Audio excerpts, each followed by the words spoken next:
program to bring you a special report. Hello everyone, welcome to AK Reviews, welcome to another session. Pre-match build-up, France versus Argentina. Argentina versus France pre-match build-up. Game of the year, ठीक है।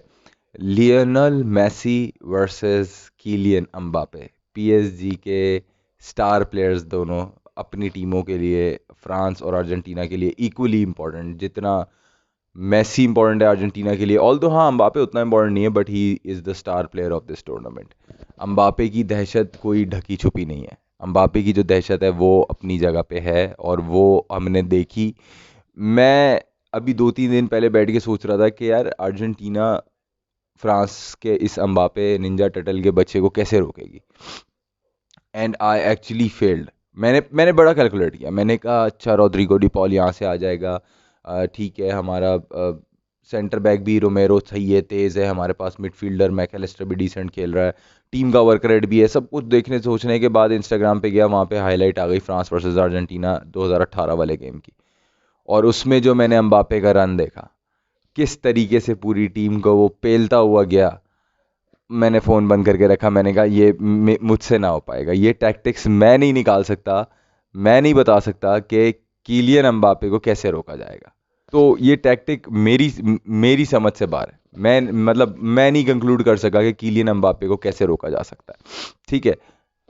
तो फिर मैं ये कह रहा था कि इस गेम की मैंने कंक्लूड करने की कोशिश की, पर मैं तो नहीं कंक्लूड कर पाया कि किस तरीके से किलियन अम्बापे को रोका जाएगा। बट एनीवे, अब मेगा फिक्सर, खतरनाक फिक्सर, वर्ल्ड कप फाइनल, ला फिनाले, अर्जेंटीना वर्सेस फ्रांस, सबकी नज़रें, everyone is so excited about it. और देखो बहुत सारी लॉबीज हैं इस गेम के अंदर। एक तो प्रो मैसी लॉबी है, ठीक है, दूसरी है एंटी मैसी लॉबी, फिर जो एंटी मैसी है फिर एक है एंटी रोनाल्डो टॉक्सिक लॉबी, जो हर उस टीम को सपोर्ट करेंगे जो अर्जेंटीना और मैसी के अगेंस्ट होगी। तो बहुत सारे लोगों की नज़रें हैं इस गेम के ऊपर। देखो, वर्ल्ड कप जैसा टूर्नामेंट, ये ख़ास तौर पे इंटरनेशनल टूर्नामेंट्स में हम देखते हैं कि टैक्टिक्स और जो एक मैनेजरल ब्रिलियंस है वो अक्सर हम इतना इतना प्ले नहीं करती पार्ट। जो पोर्चुगल ने फाइनल जीता था फ्रांस के अगेंस्ट यूरो का, उसमें एक ऐसे प्लेयर ने आके आउट ऑफ द बॉक्स गोल लगा दिया जिसने कभी ज़िंदगी में फ्रांस से कोई गोल ही नहीं मारा हुआ था, और सारी टैक्टिक्स, सारी प्लानिंग, सारी फॉर्मेशन चढ़ गई इस पे, और वो गेम पोर्चुगल जीत गई, ठीक है। जबकि ग्रीजमान one of the best season था उसके उसके करियर का वो। तो इसलिए ज़्यादा मैं ये नहीं बोलूँगा कि may the best team wins, क्योंकि ज़रूरी नहीं है कि बेस्ट टीम ही जीते। और अर्जेंटीना की जहाँ तक बात देखी जाए तो अर्जेंटीना के बहुत सारे गेम ऐसे हैं जिसमें उन्होंने अच्छा नहीं खेला और इंडिविजुअल ब्रिलियंस की वजह से वो गेम जीते। अब इस गेम में होने क्या वाला है, देखो, फ्रांस, हमें पता है फ्रांस 4-2-3-1 गेम शुरू करती है, और फ्रांस उसके अंदर ग्रीजमान फ्री रोल खेलता है, Mbappe left wing, Dembele right wing. शुरू में ये लोग पासिंग और पोजेशन बेस्ड अटैकिंग, इन लोगों की फॉर्मेशन होती है, और ये लोग बॉल प्ले करते हैं, बॉल कैरी करते हैं और अटैक बिल्ड करते हैं। और एक बार अगर ये गोल मार लें तो फिर ये लोग फौरन डिफेंसिवली मिड ब्लॉक 4-4-2 के ऊपर आ जाते हैं। ग्रीजमान जिसमें ग्रीजमान फ्री रोल खेलता है और अम्बापे फार वाइड लेफ्ट पे खेल रहा होता है, डम्बेले दूसरा काउंटर पे, इन दोनों को यूज़ करके पुश करते हैं। अर्जेंटीना की जहाँ तक बात है, अर्जेंटीना प्रेसिंग करने वाली टीम है, और अर्जेंटीना प्रेस करेगी इस गेम के अंदर, क्योंकि फ्रांस वर्सेस अर्जेंटीना 2018 अगर हम देखें तो उस गेम के अंदर, इफ़ यू कुड रिमेंबर, कि 4-3 वो गेम ख़त्म हुआ था और हाई स्कोरिंग गेम था। अर्जेंटीना की एक घटिया टीम से भी हमने उनको 3 गोल मार दिए थे, और उस गेम को लीड भी कर रहे थे बीच में। तो ऐसा नहीं है कि फ्रांस अनब्रेकेबल है, ये तो बात डेफिनेटली है। लेकिन अर्जेंटीना डिफेंसिवली बहुत ज़्यादा इस वक्त मुझे जो है ना, एक डिफेंसिवली कंट्रोल्ड और डिफेंसिवली कंफर्टेबल नज़र आ रही है। मुझे अर्जेंटीना इस वक्त डिफेंसिवली थोड़ी सी जो है ना रिलायबल नज़र आ रही है। उनके पास लिसांद्रो मार्टिनेज है, रोमेरो है, Otamendi is having one of the best seasons, खतरनाक सीजन चल रहा है ओटामेंडी का।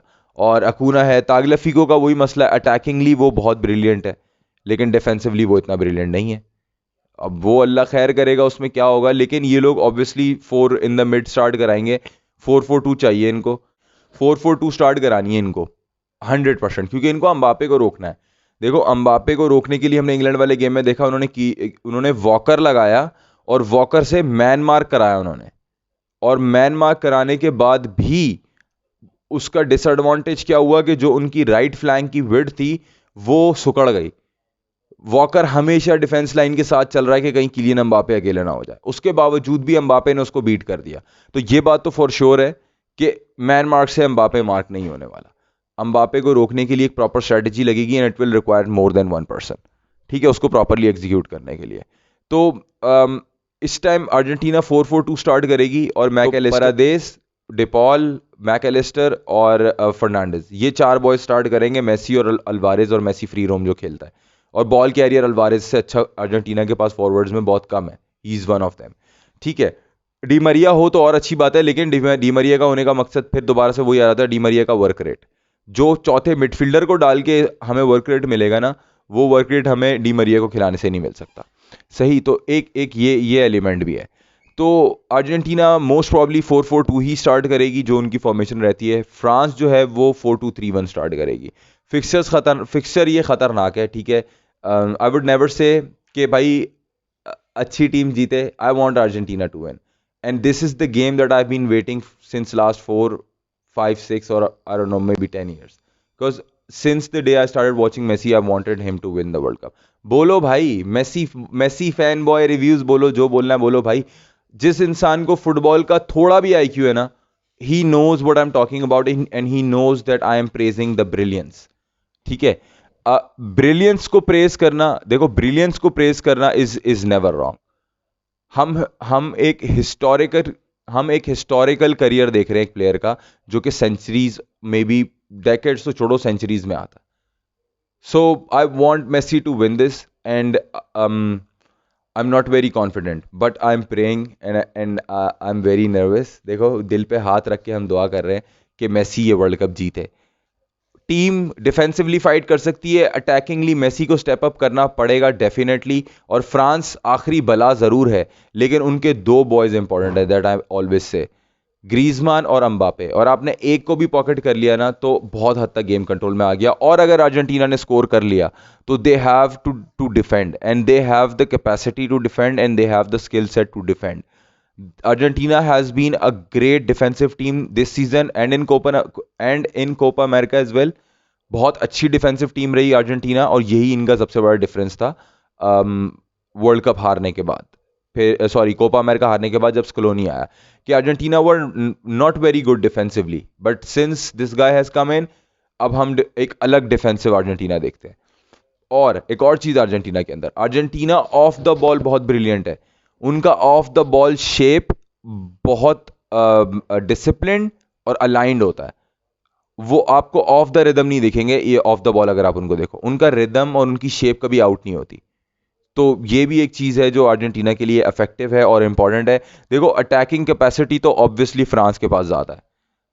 फ्रांस के पास जो अटैकिंग स्किल सेट है वो अर्जेंटीना के पास नहीं है। मिडफील्ड अगर आप देखें तो दोनों की, तो फ्रांस की और ज्यादा। 100 मिलियन रियल मैड्रिड की साइनिंग चुआमेनी, चामाविंगा, राबियोट भी बहुत अच्छा खेल रहा है। तो obviously on paper France is very strong, but tomorrow night it's a historical night and I want Messi to win this. और हिस्ट्री ऐसे ही बनती है, आखिरी बला को हराने जब हीरो जा रहा होता है तो हीरो फेवरेट नहीं होता।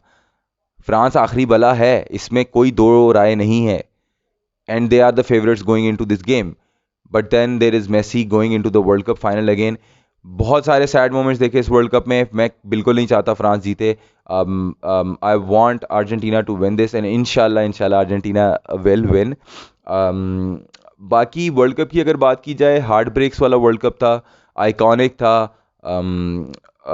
मेमोरेबल है ये world cup for so many reasons, और अ वंडरफुल इवेंट यार, a marvellous event I would say. बहुत सारे प्रोस्पेक्टिव लोगों के चेंज हुए, सैड मोमेंट्स भी थी। लूका मॉड्रिच अपना 3rd प्लेस का game Croatia has won, Luka Modric ने कैप्टन किया, and very well of him यार। देखो मैंने लास्ट वीडियो में कहा भी था कि मॉड्रिच जीतता है तो उसके एक आइकॉनिक करियर का एक एंड है कि back to back podium finish है उसका वर्ल्ड कप के अंदर एट दिस एज। तो ये इटसेल्फ एक बड़ी अचीवमेंट है। मोरक्को का 4th प्लेस फिनिश करना भी एक अचीवमेंट है, first ever African team to finish 4th in the world cup. तो बहुत सारी, एक देखो जहाँ सैडनेस थी, जहाँ पे उदासियाँ थी, वहाँ पे कुछ you got we gained something as well, कुछ अच्छा और पॉजिटिव देखने को भी था। तो that's why we love this sports. और now we have the biggest game of football Sunday night को। आज रात को अपना मौत के साथ अपॉइंटमेंट है। बहुत खतरनाक यार सिचुएशन है। It's a very nervy situation. कुछ नहीं कह सकते। No predictions. ला फिनाले है, no predictions. I would just pray and I want Messi to win. Energy levels वैसे ही डाउन है, तबीयत बहुत ख़राब है, लेकिन ऑब्वियसली सपोर्ट तो करना है, क्योंकि मेसी फैन बॉय रिव्यूज़ अगर सर्टिफाइड बनना है तो देखो हर जगह पहुंचना पड़ेगा। बाकी ये है कि लीग फुटबॉल आने वाली है, अभी उस पे हम आएंगे, लेकिन उससे पहले हम ज़रा वर्ल्ड कप को वाइंड अप कर लें। रॉड्रिगो दी पॉल को मेरी नज़र में इस गेम में बहुत रिस्पॉन्सिबल खेलना पड़ेगा। इसको वैसा ही खेलना पड़ेगा जैसा इसने कोपा अमेरिका फाइनल में खेला था, और जैसे नेमार को हमने रोका था। और अगर नेमार को अर्जेंटीना रोक सकती है तो एम्बापे भी रुक सकता है, अगर ये एक प्रॉपर प्लान के साथ जाए। मैं फिर कहूँगा अनब्रेकेबल नहीं है। पर हाँ, कल का गेम गोल स्कोरिंग गेम होगा, अटैकिंग गेम होगा, नर्वी गेम होगा। And let's pray for Argentina. I hope Argentina जीते। And yeah I guess that's it for tonight. Final के गेम के बाद आएंगे, and I don't know what I have to talk about, but yeah I will keep you guys posted. बाकी if you guys think that I am doing good at whatever I'm doing, तो you guys can like my content, share करें, follow करें, bell का icon दबाएं। तो yeah, just support guys, that's all I wanted to say, support। बाकी है कि ख्याल रखें। So yeah, that's it for tonight। आप सब अपना ख्याल रखें। कल फाइनल के बाद दोबारा इंशाल्लाह मुलाकात होगी। Till then, अल्लाह हाफिज़। Thank you।